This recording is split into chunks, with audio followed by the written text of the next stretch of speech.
Welcome back to another episode of Asian Not Asian Podcast, the podcast where two Asian guys not from Asia talk about American issues no American cares about. I'm your host, Fumi Abe.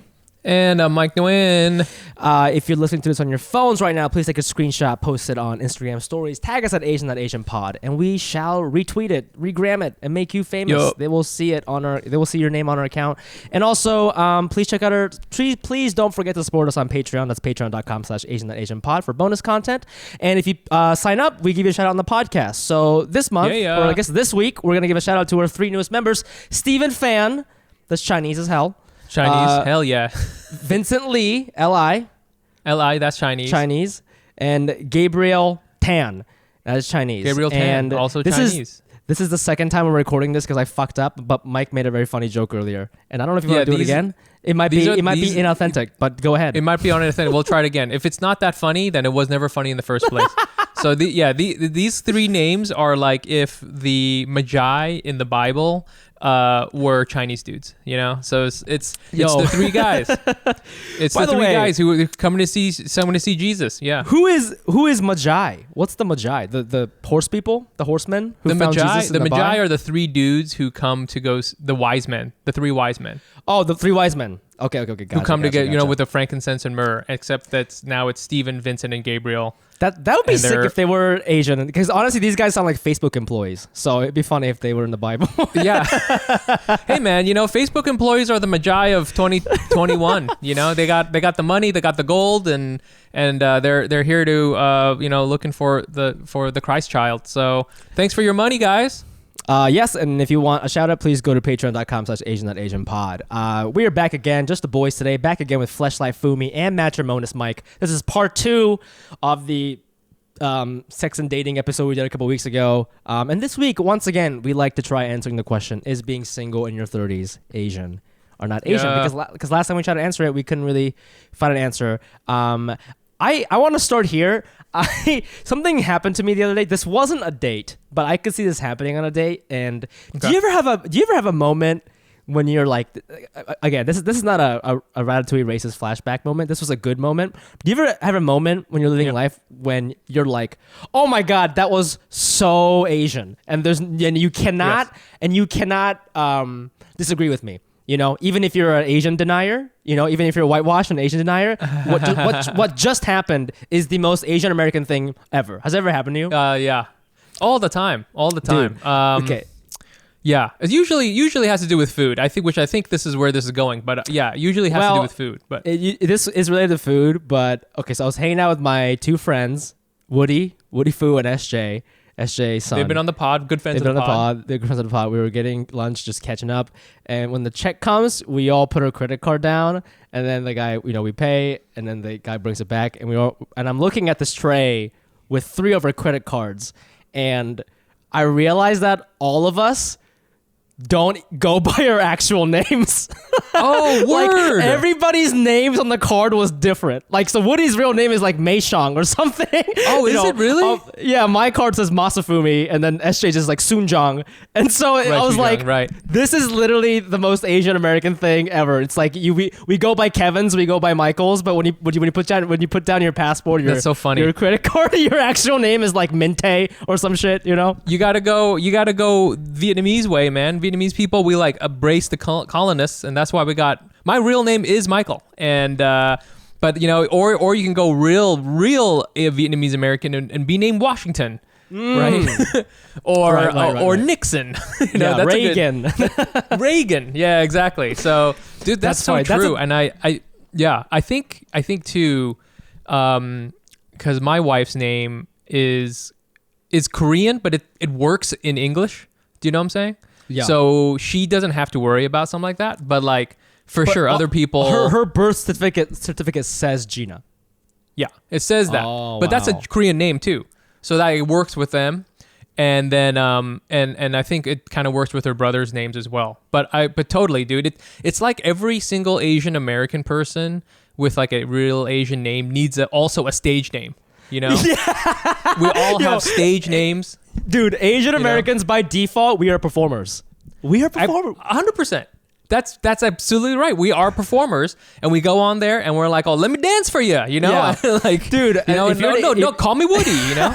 If you're a friend, exactly. If you're like a Chinese American kid, your first day of school, you are like. It's almost like being introduced, like now coming to the stage. At home, he goes by Mei Shang, but bringing up Woody Fu, you know, like yes, exactly. And then later on, when we go, when we get off stage, then we can talk a lot of shit about all the people who are out there at the theme park. But you know, when we're on stage, we got to be like, you know, hey, yeah, I know, you know, call me Brian, you know, yeah, man. So I really love that moment. It was such a good place to start. But that was really funny. Speaking of dates, well, this wasn't really a date, but continuing off of our conversation last time, you know, I was telling you that I was meeting a lot of Sky Miles Asians on the apps. What is a Sky Miles Asian? It's somebody who is very career passionate and loves boba, and that's their entire personality. And there's nothing wrong with that. It's actually it's a great personality. I'm jealous of these people with their personality. I want that. Yeah. If you put an airplane emoji into your Clubhouse or your Instagram bio, yep. You're a Sky Miles Asian. You know? Yes. So I was matching with a lot of Sky Miles Asians, and I couldn't really hit it off with them. But I was talking to somebody recently, and this person was an Asian. She's from Hong Kong or something. She's like, she grew up there. So, and I'm also from Asia, so you know the vibes were the vibes were good. You know, was she Hong Kongese or you know what I'm saying? Okay. Yeah. So, you know, so we were like talking and stuff, and, you know, it was fun. She was cool. And then, you know, I feel this always comes up maybe when an Asian guy's talking to an Asian woman, but like she was saying like, I was asking her like, you know, what are you kind of looking for on here? And one of the things that she mentioned was, she was like, well, I'm not into racist guys. I was like, okay, like I didn't know you had to clarify that. And what she meant was that, she said she'll match with a lot of Asian men who have like weird, you know, hang-ups about like, you know, getting mad at her for having white exes or something like that, or like, you know what I mean? Yeah. So I was like, okay, I don't want to talk about it. I see what you're saying. I don't do that. It's all good. She's like, yeah, I actually also prefer to date non-Asians or something. And I was like, oh, that's interesting. Or sorry, I prefer to date Asians is what she said. And she was like, it's probably because I grew up in Hong Kong. And I'm like, okay, that's fine. But then like we kept talking, and she kept like, she was kind of getting a little problematic. Like, so what was she saying? The first one she brought up like, oh, I don't date non-Asians really because I'm not attracted to them. That kind of rubbed me the wrong way, okay. You know, especially after she said I'm not into racist, and then for her to say something like that, you know, right? It's just like a little weird. It's like, wait, are you you're the guy, you know? I want someone not like me. Yeah, go ahead. And then like she asked me where I lived, so I was like, oh, I live in Crown Heights, and then she was like, oh, I don't think I could ever go there. And I'm like, oh, haha, why? Because like she like lived kind of far away, in New York. I don't want to say where, but like just in a different borough. Got it.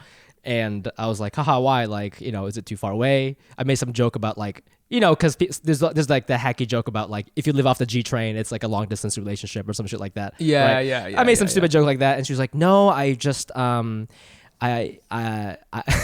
don't know how to. I'm trying to remember exactly what she said. Did I write this down? Oh, she said she doesn't feel safe in Crown Heights and or neighborhoods with a high immigrant population. Huh. Is what she said. Yeah, and you know that she is the immigrant population. You know. Yeah, well, I was gonna say that, but like then she brought up like you know, she was bringing up like the harassment thing. She was like, well, you know, I get like catcalled a lot and stuff, and I didn't even want to like go there because I understand that's a problem. Yeah, I understand it's a problem, but I just thought the way she said that was to say it really kind of pissed me off. You know what I mean? Oh shit. Well, because like a high immigrant population. I'm sorry. Do you know the history of New York City? Like, do you know why every street is named after a fucking, you know, it's what is that? It's everything is Dutch here, right? Everything is like Van Dyke because you know what I mean? Like everything. What are you talking? Have you seen Hey Arnold? What the fuck are you talking about right now? You know, like this is the entire city is an immigrant population. You know? Yeah. I feel you, man. I think that's like a nice way of saying what we all know what she's saying. You know? Yes. Right? Yes. Oh, I don't want too many immigrants. Yeah. You know? Yeah. But she's not talking about me. She's not talking about my family. You know, she's not talking about. But I do wonder. I mean, like, you know, I feel like do Asian women? I guess they get catcalled a lot by well, like I think by a lot of people, right? But like by a lot of people of men of color. I don't know. You know what I'm saying? Is that like a thing? I don't know. I don't know for sure. I don't have the stats. I would believe it if I saw some study that said like Asian women get harassed more just because, you know, they're kind of viewed as like small and dainty and submissive. And so I can see like, you know, I have like female Asian friends who've like, you know, people have like grabbed their arms and shit, you know, it can get scary. Yes. And that's why like I didn't really go in because it's like, it probably is true, but just the way she said it, I didn't like it because by saying that you're including like my Caribbean neighbor who's like a mom, you know, like you're like including everybody, you know. I feel there's so much of that going on right now, you know, like all the different, you know, communities of color. We're all just kind of like not vibing with each other right now, and it's just, you know, it's like it's kind of like it's a bummer. Because, it is, you know what? That's a great word. I wasn't mad. I was chatting with this person and I was like, this is such a bummer that this it's person a bummer. feels this way. Yeah.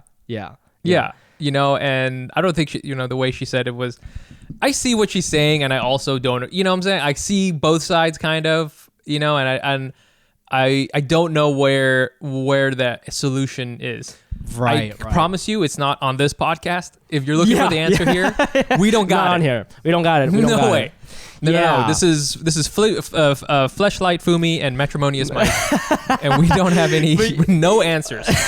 Well, but this is why you came to the podcast, because we always offer dumbass solution. I was just during this conversation, I was just wondering because there have been moments where I have been talking to cute girls, and they'll say something like that, maybe something about me or Japanese people or Asian people or black people or whatever that I don't like. And I find that if they're like cute, it's hard for me to tell them they're being racist. You know oh, really? Like, I don't know how to do it. It's like, and then I'm just like, how many cute people have I just let go and now they're being racist? I could have stopped them and I didn't. I was going to say something, but then she posted a bikini pic, and I'm like, damn, I'm going to let this one go because you're in Cancun right now. Yeah. But seriously, you shouldn't say that. Yeah. That's why I came on this podcast to talk about it, because I need This is why, I got to strategize. You shouldn't put us in charge. Yeah. Yeah, I got to strategize because I'm still talking to her on the apps. Like, are you really? Well, I haven't responded since she said that, but she's still there. So, like, if I can prepare a statement, I could send one along if you'd like. Yeah, I see what you're saying. I mean, you know, I think everybody you gotta weigh it out. You gotta see if maybe their view is just like, if it could be changed at all, you know, or maybe it needs to be like, I don't know, modified, I guess you could say. I don't think you don't have to necessarily write them off, you know, especially if they're slamming. You know, give hot people a chance. Give hot people a chance. Okay. No, but if you're not hot, then get out of here. But if you're hot, you know what? Yeah. I'm going to work on you until you're woke. If you're not hot and you make one mistake, you're out. I'm gonna cancel you. You're out of here. I'm calling your work. Okay, you're done. You're donezo, buddy. Yeah, but exactly. But if you're 8 and up, maybe a couple of ching chongs. I'll let it go. I'll let it slide. I'll let it go. I'll let this one slide. Okay. Yeah. All right. There you go. Good luck with that. So sounds. Oh sounds God. great. Okay. Here's another thing I wanted to talk to you about. Now this is a little bit more serious. That got a little goofy. Okay, we're being goofy, but now it's not. Now it's time for Matrimonious Mike to shine. Okay, because I'm. What a name, by the way. That's a good name. It is a good name, and I like it. It makes me nervous. Because I'm very lucky. I have a good relationship with my wife and everything like that. But I always think about how because I hang out with comedians and you guys got like chaotic energy like all the time, right? Mm-hmm. You and just think of any comedian and just think about their life as being completely a mess. And I feel that like the more of a mess you make it, the more on brand that is for you guys, right? It's like, hey, Yeah. I was already, my life is a disaster, and then the other day I accidentally lit my bathroom on fire, and you're like, yay, fantastic, Content, look at me, I'm a piece of baby, shit. content. Yeah, exactly. I'm homeless. Look at me. I got kicked out of an orphanage. What? Like, and for me, I'm like, oh man, if I have to stay married in order for this to work, and it's so hard to stay married. It is so. So it's like any little thing. Do you know what I'm saying? It's like I'm living in this really delicate sugar castle, and Yeah. if just a little thing breaks, then oh man, Mike's thing. You know what I'm saying? Like I wish I could just be hanging out with you guys with the high entropy and the high chaos level. With my life is all ordered and stuff like that. Well, listen, I don't. By the way, I don't think your life is that ordered. I think you. I think That's the nicest thing you've ever said to me. I think you put on the act that you are, but it's not. Yes. You know whose life is ordered? Your brother-in-law. That's whose life is in order. Okay, that's fair. That's a fair point. I know you're not in order because one time we did a Zoom show together and you were phoning in from your brother-in-law's apartment and you were like wearing his clothes or something and you were like, look at me, Fumi, I've been here for 15 minutes and now I understand class and wealth. Yes. Oh my gosh. I was like, Mike, you just got there 10 minutes ago. What are you talking about right yes. Let me tell you something, okay? You don't know what class is until you have a boat that's in your backyard. Okay, Yeah. That's how you know. That's when you've got something good going on. Yeah. But anyways, continue on with your with your query. And by the way, I call you Matrimonious, Mike, because obviously marriage is hard for everybody, right? But I think you've got this thing going on where like, you know who you fucking remind me of? Okay. Do you know about the story of this Japanese imperial soldier in the Philippines who didn't know the war was over and he continued to kill Filipino people for like 30 years? Like 30 years, right. With his gun. He refused to surrender. With his gun that's like 50 years old. Also, shout out to Japanese engineering. It's amazing that it worked 50 years later. But you know what I'm saying? Like, it's like he just didn't, that's how much he believed in the cause. You have that guy energy. You know what I'm saying? Huh. like you're very like loyal, To my wife? Who's the empire that I'm loyal to? Whose empire? I think it's to your wife. I think. But it's a good thing. It's a good thing. It's unwavering. You know what I mean? Like, I see what you're saying. Your life could be a mess. Like Japan was, thousands of people were dying because we didn't have money. But you're the guy in the jungle with the rifle who's like, I'm here to fucking protect my wife. You know what I'm saying? Well, here's the thing is that I understand. I think that I know what my values are, but sometimes I'm also like, man, I'm stuck in the jungle with this rifle. But I got my loyalty, but man, I really want to get out of this jungle. Not to say I want to get out of this relationship with my wife, but I'm just like, yeah. You know what I'm saying? Like, I feel like I know what I know who I am and I know what I want. And sometimes I wish I didn't know that. Cause that's not quite true. Like there's a lot of stuff I just still don't know. I'm an idiot. Yeah. So. Well, but this is the big topic I want to talk about. Is I wanted to talk about how wait, where wrote this down? Where'd it go? Oh yes. How much do your parents' relationship, what you saw growing up, how your parents interacted, manifest in your current relationship or relationships? Now I've been thinking about this. I've been asking myself this because if you're a long time listener, you know that I recently broke up with my girlfriend. We're on a break and we're doing a lot of self-reflection. Okay, it's not all about hoeing. Okay, it's also about self-reflection, and because that's my brand. Okay, horny but academic. Okay, so I'm hoeing and self-reflecting, and I think one of the reasons why there was some disconnect in the relationship. Maybe I was unhappy at some times. She was definitely unhappy at some times. And what this time alone has given me is that the disconnect really stems from me unable to escape from the thing I saw growing up that I promised that I would never do to other people. And I keep doing that. And so here's exactly what I'm talking about. Growing up, my dad was home or whatever. And then when I moved to America, my dad was only home like once a month until I was like 16 or something. So like for like from 8 to 16, he was only home like once a month, living in states like South Carolina, Kentucky, Texas, whatever, all over the place. And, you know, I didn't really question it back then, but my parents' relationship was very much like, well, I make money, so let me go do my thing. Like, yes, we're married, but let me go do my thing, never hang out with you, and I'll come back like once a month, and then we'll get dinner, and then repeat, you know? And I guess I never really saw my mom like fight back on that. Like in a weird way, she was like, I don't think she was cool with it, but maybe she had accepted it or something. Maybe she felt helpless because she was in a foreign country and she didn't have a visa, so she couldn't work. She was fucking bored out of her mind and she fucking went insane.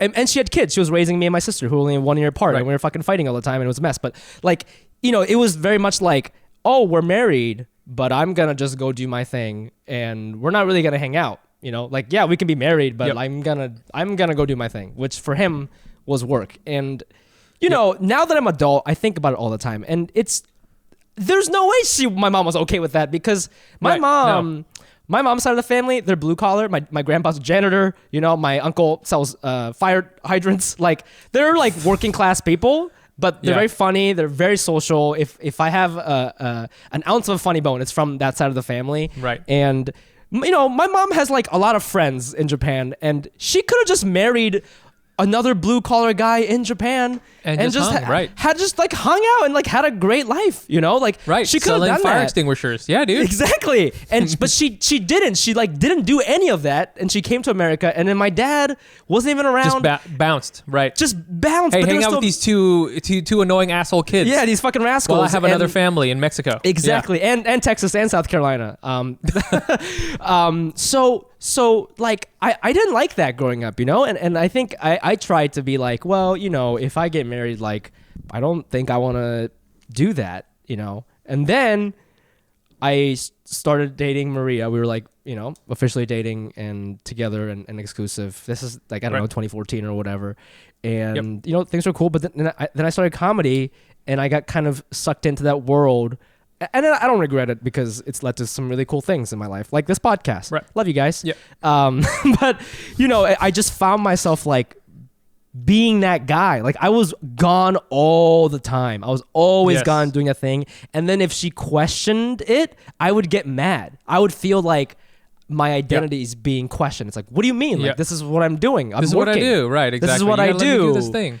It's like, yeah, we're together, but this is what I do. Like, I see you at night for 20 minutes before we go to bed, you know, and then in the morning, you know, and then I think that just kind of snowballed into a bigger thing where, you know, I started kind of like abusing that power a little bit more, just kind of doing whatever I wanted all the time without investing too much in what's going on in the house. And then also like, you know, I think not everyone is being used to, hopefully not everyone is used to being treated that way. So, you know, there were times where she was like, what is happening right now? Like, can you be home more often? Like, we are together, right? Yeah. You know? And then like, it was just a lot of that. And then like, by the end, I feel like I just kind of like wore her out a little bit, and she just kind of accepted it. And but that's what broke me, is because I saw that. Then you realized, then I realized I broke her, and I was like, oh my God, look what I just destroyed. I just destroyed this beautiful person's life. You know? And now you are you work for a Japanese comedy conglomerate, you know, and they're sending you all over the world. Okay, we need Fumi-san. We need you to check out our comedy plant in Florida. You'll be out there for 6 months, you know. So that's kind of like, you know, one of the reasons why I wanted to do a break, you know. And I was just wondering, and I'm sorry that was such a long fucking story, but I got a little emotional. No, that's good. But I was wondering, you know, do you ever catch yourself doing something like that? And then if so, like, how do you kind of deal with it? Because I'm not talking about the good parts. If the good parts are coming out, you're in luck. That's amazing. It's always the bad parts that come out, right? You know? And how does your partner handle that? You know, kind of go ahead. Well, I think 100%. Societies overall replicate themselves. We just like keep making ourselves over and over again. And then I think for sure in the family dynamic, you know, you learn so much stuff from your parents, and then you learn what is acceptable and not acceptable based on different males who are in your life, right? So obviously your dad, right? And then for me, my dad was home, but it was the same vibe as far as like, he worked and he brought home money, and that was his function, and he did it, and he didn't beat us, and that was like pretty good. That's pretty good. Like that's the standard for a lot of dudes. Is just like bring home the money and don't beat your kids. Yeah, I didn't beat you, so where's my fucking award? Yeah. Yeah, exactly. And he'd come home and we'd have dinner, and then he would go right to right to sleep because he had to wake up really early in order to go do his thing. He was like a mailman. So, I saw a lot of, I think you get a lot of those values intrinsically in your mind about what is acceptable for a man to do, right? So you're supposed to work. If somebody challenges you, you get angry. Yeah. Right? Yeah. You just automatically go like that. I never saw my dad cry. I never saw my dad, and I'm not trying to paint my dad as being a bad person or whatever. He himself grew up essentially as an orphan, right? Who is his dad? My dad doesn't know his birthday, right? So he doesn't have that kind of shit. Yeah, we celebrate his birthday just randomly, like in the middle of June, but it's just a day we picked. He doesn't know when it is. So does he even know his exact age? He knows his age. Right? But he doesn't know what day he was born on. So, and then, same with my mom, and I saw like that dynamic and the way that I, honestly treat my relationships and for a long time, just how I approached women was based on the dynamic that my mom and my dad had. And even to the point where I know that my comedy comes out of the way they fight each other. Because my mom especially does this thing where she goes, she takes the contrarian point of view. She always does this. And I still do this when I'm fighting with someone, like, let's say, we want to like, I'm going to fight with my partner, and it's like, well, Mike, you spend too much money on shoes, right? I might take the contrarian point of view of like, no, I don't spend any money on shoes, which is clearly not true. But I'm just like, like it's just, like this, just like she'll take that kind of stance. And I saw that they would like do this thing all the time. I also saw, and this is something we kind of touched on when we had Kulop on, that they would like argue with each other. The way they argue with each other is, I learned how to fight that way. You know what I'm saying? You just like pick it up as a kid, even if you don't want to. And it was like this wasn't like I'm watching them fight going, yeah, this is awesome, I can't wait to do this later on in my life. It's just something you end up learning, right? So I think the first thing is like just knowing, and it's such a weird thing when you realize that like you are your dad or you are your mom. You know what I'm saying? Sometimes I'm like sitting there in the bathroom and naked, and I'm like, dude, I got my dad's penis. I definitely have my dad's penis, because my dad and I, when I was a little kid, he would bathe me and stuff, and he would shower. We would be showering. He's like, here you go, son. And I would always look at my dad's penis as a kid, and I was like, yeah, there you go. And then now I grow up, and I'm like, dude, I got my dad's penis. That's the same one. That's the same one. I got the same guy. You better return it. It's the same one, dude. It's crazy. So I 100% see how I totally understand what you're saying as far as, because where else are you going to learn relationships, right? We kind of learn them from, the movies and shit. But like our deepest emotional things are like, who are the people we looked up to who were taking care of us, and what did they do in life, right? So, my other big influence was my grandfather. And fortunately, my grandfather was a little, he had his problems too, but he was a little bit more, affectionate. He's more like loving.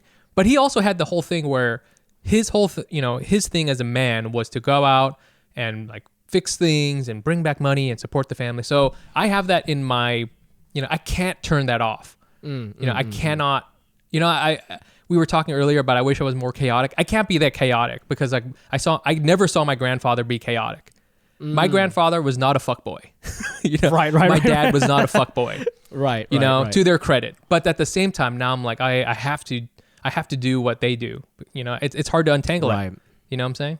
Yeah. It's interesting you brought up the fighting thing earlier. It's like I fight like my parents fought. And for me, I remember like, because obviously there were a lot of things they fought about, whether it was like my mom's frustration with raising Yep. me and my sister or whatever it is. And I just remember like every time they would like, she'd bring up a concern or whatever, he would just be so quiet.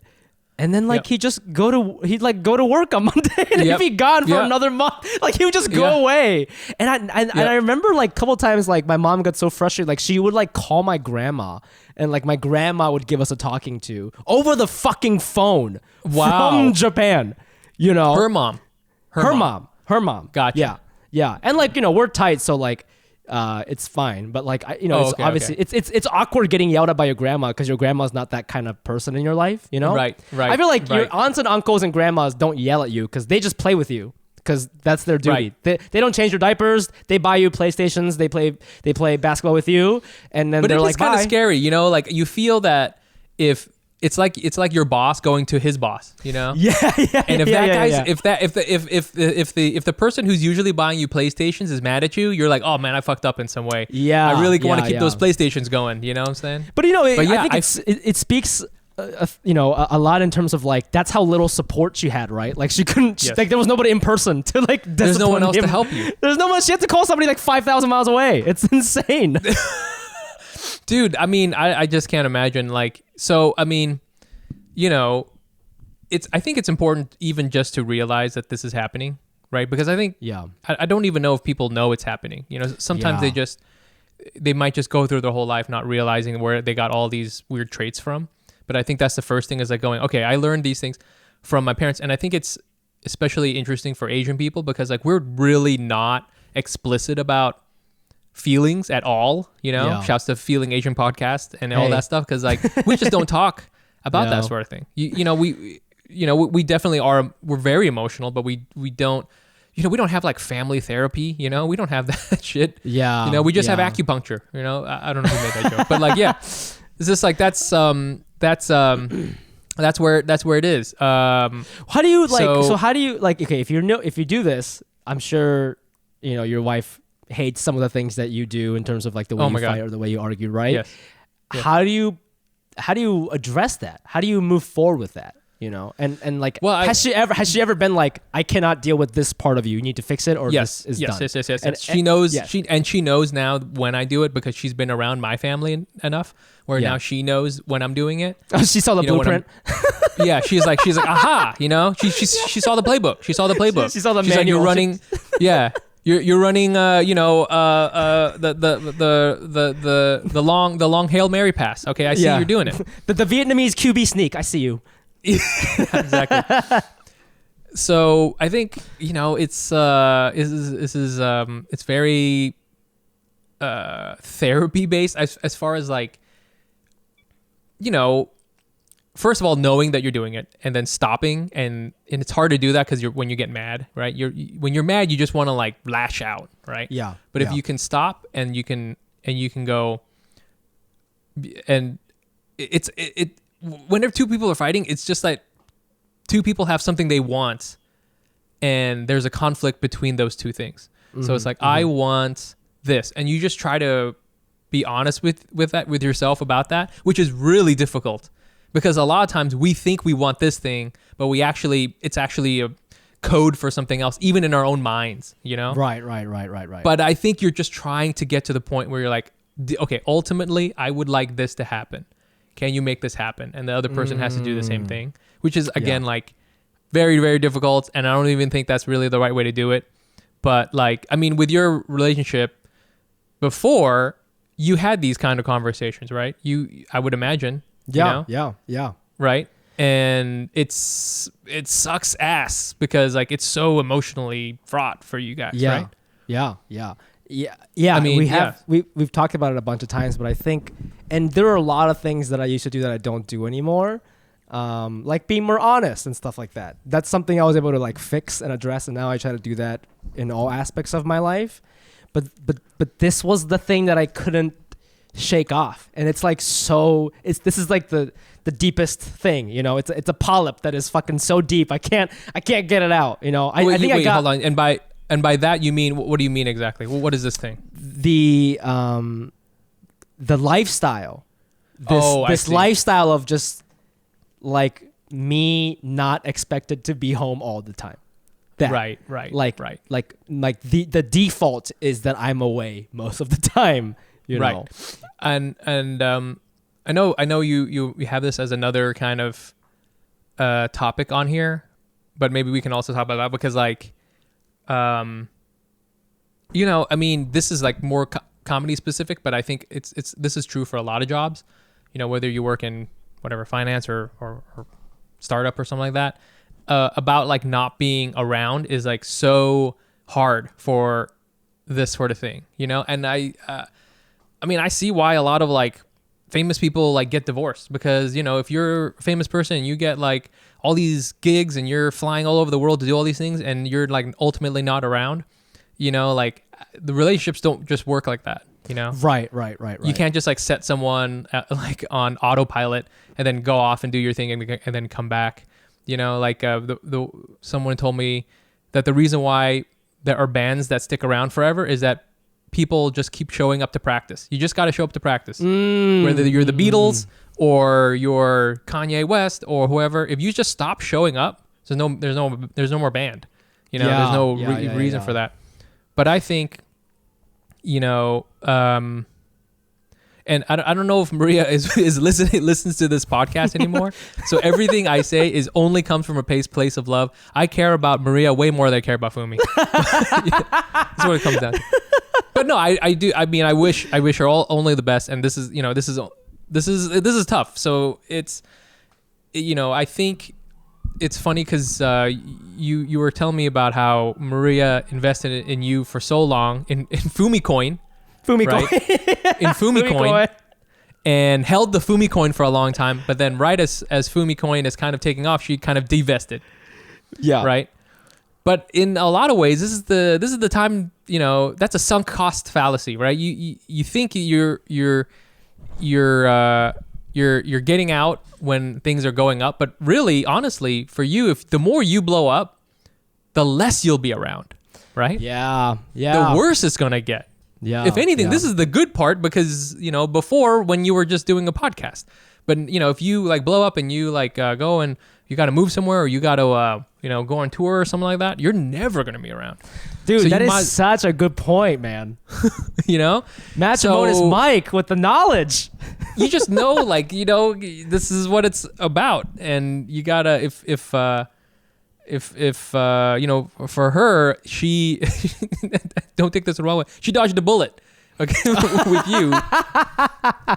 Because you have something you want and you want to go for that. And I think if you're honest with whoever you're going to be with in the future, where it's like, hey, listen, I've got this, I'm married to comedy and I got to do this thing, you know, then no one can blame you for that. Cause then you're like, you're at least coming out and saying it. Right. Yeah. But if you're in a relationship and you're doing all these things and you're not really going to put the time and you're not going to show up to practice, then that's kind of, that's not a good deal.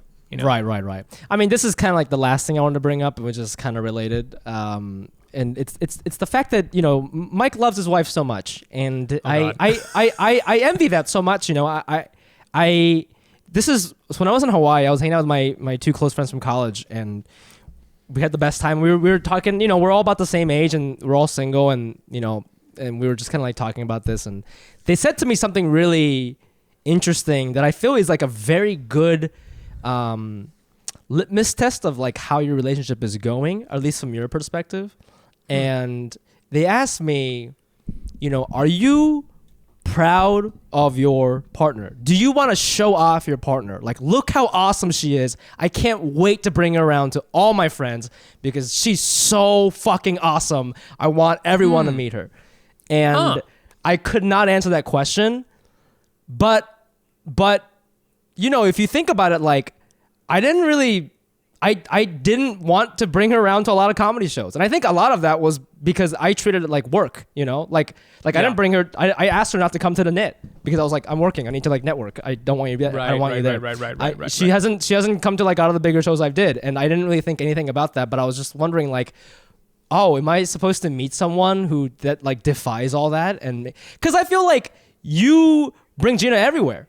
And in the beginning, that confused me because like that is so removed from my reality. But then like after this, my friend asked me this question. I was like, oh, like I think some people are just like that pumped about their partner. They're just like, look how awesome he or she is.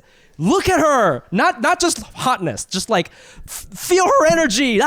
You know? Yeah. I think that's ultimately what it comes down to. And I could never do that. That's just what it came down to, you know? And I don't know if it's a personality thing. I don't know if I'll ever meet anyone like that because I don't know if I've ever met a person that I feel that way about, you know? But I was like, that's a great question, you know? Are you pumped about your partner? You want to show her off. And so that's the energy I get from you. I don't know if that's what's actually happening behind the curtain, but I feel like that's kind of what's happening with you, especially because you guys were like best friends for a long time before you were dating and all that too, you know? I see on the one hand what they're talking about. I don't necessarily always want to bring Gina around to all my comedy things because quite frankly, comedy sucks. And it's like a wild, toxic, I mean, if you know it's a shitty show, like, of course not. There's a shitty show. There's a lot of shitty people who, if they had ever talked to my wife, I would snap their neck, you know, no problem.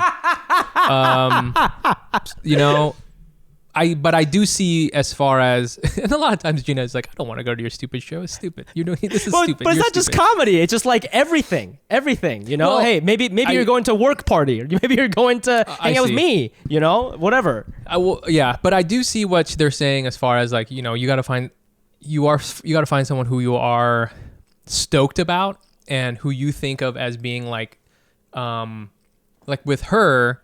Okay, so there's this whole thing that, you know, when we were just friends, like this is in San Francisco, and she had a hard time dating in San Francisco. This is like way before all the apps, you know, and we were like in our 20s and stuff like that. And we weren't dating, we were just friends. But like, you know, it was hard for her to like go out and meet people. It's just, you know, it's just like some people just don't do the bar thing, right? You know? And if you didn't have the bar thing and you don't have apps, because this is like in 2008 or something like that, then it's going to be hard to meet people. Yeah. And I would always think, the problem isn't that Gina isn't good enough. It's that San Francisco isn't good enough. I would always think that. And I still believe that. What do you mean by that? I would say, she would think, you know, I don't know if any guys like me. Oh, you mean like, you know, it's not good enough for her. Right. And then in my mind, I was like, and this is even when I was just friends, because the guy, I already respected her enough where I was like, clearly men in San Francisco are trash. And I was like, the whole city. And and I still think that a lot of times where I'm like, yeah, like, you know, she has the best taste I know of. She has all these awesome views about stuff. She now is to the point where her comedy opinion, because she's been around comedy so much, is much better than most comedians I know. Mm-hmm, you know, and I still think that to be true. And if you don't believe me, then I will send you my address and we will fight about it, because you are wrong. You know, and I believe this in my soul, you know, where, and I think you know, we were talking before about you having your values. You got to know what you're willing to fight for. Yeah. You know, I'm not a fighter. Okay. I'm a dancer boy. Okay. I love dancing. I'm a dancer. I'm a dancer boy. Okay. I love dancing. You go to the bar and you're like, step outside, and you're like, I'll be right there. Let's do this. Let's do this. Let's do this. Move. I'm a dancer boy, okay? I'm a dancer. What'd you say about my wife? I'll fucking whoop your ass. But like, you know, there are things where I'm just like, okay, well, you know, you're an idiot and you're an asshole, and we don't, you know, I'm just gonna write you away, or just move beyond that, because, you know, I have what my values are, you know, and I know that this is what's important, and I don't know if that's necessary for a relationship. You know, to your friend's point, if you need to have someone where you're like so stoked about this person, like you need to show them off or whatever. But I do think that you know, having that person and respecting that person as far as you know, they need to be like your like best counselor. You know, like you ever I don't know if I should talk about it. Well, I'll tell you the story. I'm not sure you can keep it or not. We'll see. But, you know, with Ronnie, when I hung out with Ronnie, who's now a famous movie star, he has his wife with him.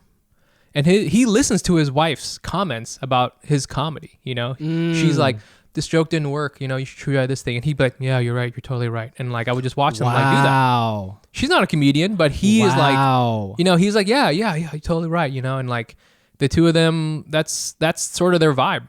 Yeah. So, you know, I think that's important to have. And, you know, you see a lot of, you know, creative people, like, you need to have that kind of thing. And I think it goes the other way around. Even though she thinks I'm a doofus, though, you know, she is proud of like the stuff I do. She's ashamed to be with me, but she's proud of Yeah. yeah. That's really romantic, man. You're romantic, Mike. I love that. But yeah, that's great. And I think, you know, I call myself Fleshlight Fumi, but you know, I don't think you ever. I mean, this might be the first time you called me chaotic. I think I'm going through a chaotic phase, but like I'm pretty Excel vibes. You know what I'm saying? Like I'm pretty calculated. Like true. I'm not that chaotic. Like if you're not chaotic. If there is chaos, I have it inside of a beaker. You know, like it's contained. Whereas some of our other friends, their entire lab is on fire, but for me, it's like in a beaker. So it's different. I understand what you're saying, but like I mean, ultimately.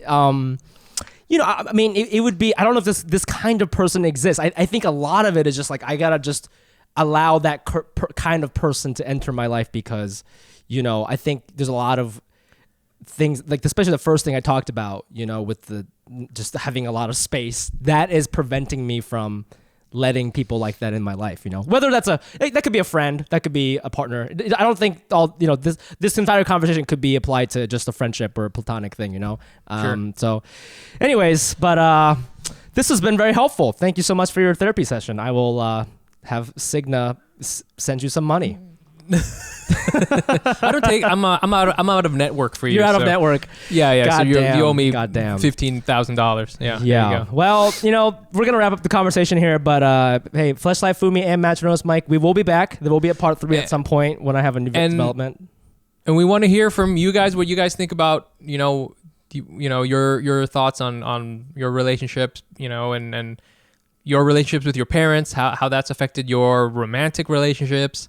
Are you a chaotic Fleshlight Fumi, or are you a matrimonious Mike who barely knows what he's talking about and actually doesn't, or what? You know, so which one are you? Which one are you? Yeah, we want to hear from you. We want to know, man. Yeah. So we love you, anals. Please follow us on Instagram at Asian.AsianPod. Please rate the podcast on iTunes if you're an iTunes listener or Apple Podcast listeners. Join the Patreon. We mean it. We want you guys to join. We need you guys there.